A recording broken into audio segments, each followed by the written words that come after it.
Hi guys, how you doing? Jess Fox here to talk to you about the Road Warriors programming for today.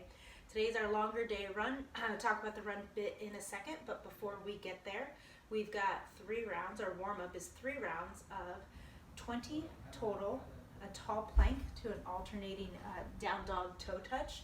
So what that means, a lot of words, easier said than easier explained. Here, from a tall plank position, I can widen out my feet just a little bit, and then I'm going to pike my hips up, reach my right hand towards my left toes, and then come back to a tall plank position. I'll then switch, pike my hips up, bring my left hand towards my right toes, and come back. Now, if you're a little bit tighter here, you might not be able to touch your toes. Maybe you're just going to touch your knee or your shin. That's fine. And maybe with each pass through, you can get a little bit deeper. But we're looking to, again, pike hips up, and then reach back. 20 of those total, so that would be 10 each side. Second movement of your warm-up are just some walking lunges. So if you have the space, then you can take these as walking lunges. Hands can go on the hips behind your head, wherever you like, and then you can take a step forward, knee kisses, and you go right through into your next one.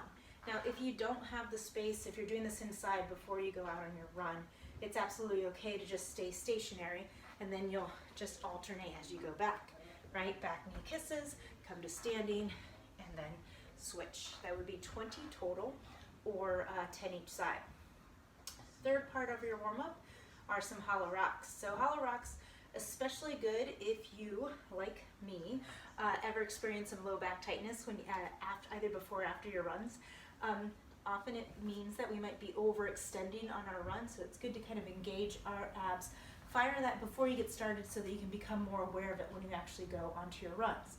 So for the hollow rock, what we're looking for is here, I'll establish a hollow body position, meaning my shoulder blades come up off of the floor.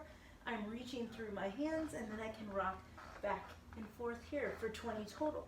If that's too challenging, I can always bring my arms by my side, and I can even come to a tucked position, or I can even just hold here in a static position as well. So we're looking for 20 of those. That's your warm-up. Your run today should be nice and warm by the time you're done with that. For your run, last week we did a 5K, 3.1 mile. Today we're just adding a little bit of distance to it, so we're going 3.5 miles today. Still keeping your nasal breathing though, so mouth closed, breathe in and out through your nose. Easy pace today, so if you lose your nasal breathing, or if you just feel like, oh my gosh, this is too much, slow down.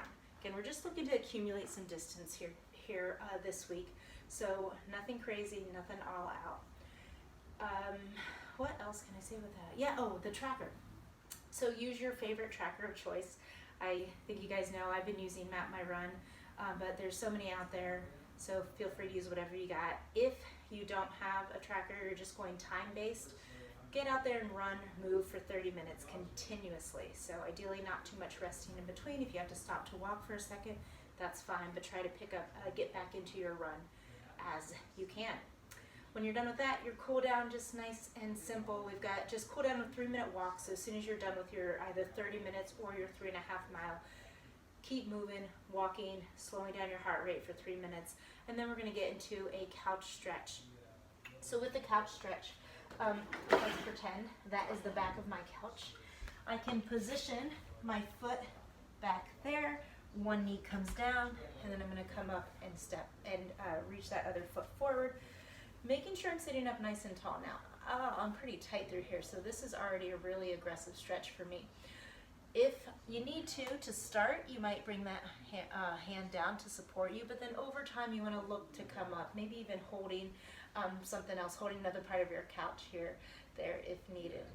All right, so thinking squeezing your glutes, staying nice and tall, accumulating anywhere from 2 to 3 minutes on one leg, and then 2 to 3 minutes on the other leg for that.